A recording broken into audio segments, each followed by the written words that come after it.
जीवन का आधार। लेखक राजवीर कुमार। प्रस्तावना एवं समीक्षा। राजवीर कुमार जी द्वारा रचित ये कहानी मात्र एक संवाद नहीं, बल्कि आधुनिक समाज के लिए एक गंभीर चेतावनी और जीवन का कड़वा सच है। लेखक ने बहुत ही प्रभावशाली ढंग से ये स्पष्ट किया है कि मनुष्य विकास की अंधी दौड़ में ये भूल गया है कि वो जिस डाल पर बैठा है उसी को काट रहा है। ये कहानी विज्ञान और तकनीक के अहंकार को चुनौती देती है और प्रकृति की निस्वार्थ सेवा को सर्वोपरि बताती है।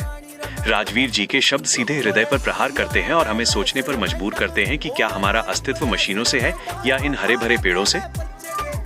कहानी विनाश की मशीनें और जीवन की पुकार। एक दिन की बात है। एक सुंदर और घने जंगल के बीच कई लोग मिलकर उसे उजाड़ रहे थे। वहाँ बड़ी बड़ी मशीनें खड़ी थीं, जो पल भर में पेड़ों की विशाल डालियों को काटकर अलग कर रही थीं। चारों तरफ मशीनों का शोर और कटते पेड़ों की चीखें थीं। तभी वहाँ एक जागरूक मानव पहुंचा और इस दृश्य को देख उसका हृदय कांप उठा। उसने चिल्लाकर पूछा, ये आप लोग क्या अनर्थ कर रहे हैं? उनमें से एक व्यक्ति लापरवाही से बोला, हम लोग इस हरे भरे जंगल को साफ कर रहे हैं। मानव ने विचलित होकर पूछा, परंतु आप इस सुंदरता और जीवन को क्यों नष्ट कर रहे हैं? उस व्यक्ति ने उत्तर दिया, इसे काटकर हम यहाँ बड़े बड़े उद्योग, इंडस्ट्रीज लगाएंगे जिससे बहुत मुनाफा होगा। तब उस मानव ने गंभीर स्वर में कहा, आप जिसे फायदा समझ रहे हैं वो दरअसल पूरी मानवता का नुकसान है। आप उद्योग लगाएंगे, पैसा कमाएंगे, मगर ये पर्यावरण की जो क्षति हो रही है उसकी भरपाई कौन करेगा?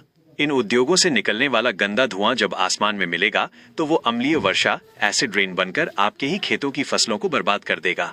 इसका परिणाम जानते हैं आप? पूरी दुनिया में अकाल पड़ सकता है। इसलिए जंगल काटने से पहले उन्हें लगाने के बारे में सोचिए। मुझे तो ये आश्चर्य होता है कि आप ये कहते हुए भी नहीं हिचकिचाते कि आप पेड़ काट रहे हैं। क्या आपकी जुबान नहीं लड़खड़ाती?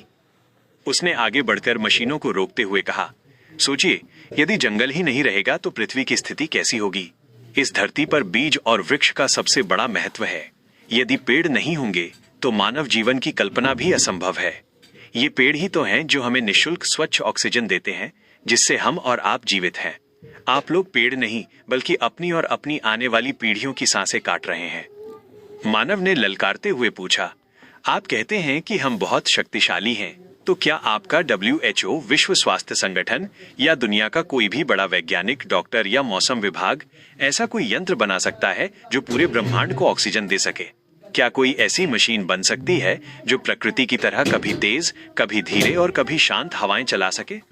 जैसा प्राकृतिक संतुलन ये पेड़ देते हैं, क्या आपका विज्ञान उसकी बराबरी कर सकता है? पेड़ काटने वाला व्यक्ति निरुत्तर होकर बोला, नहीं, ऐसा यंत्र बनाना नामुमकिन है जो पूरे संसार को ऑक्सीजन प्रदान कर सके। मानव ने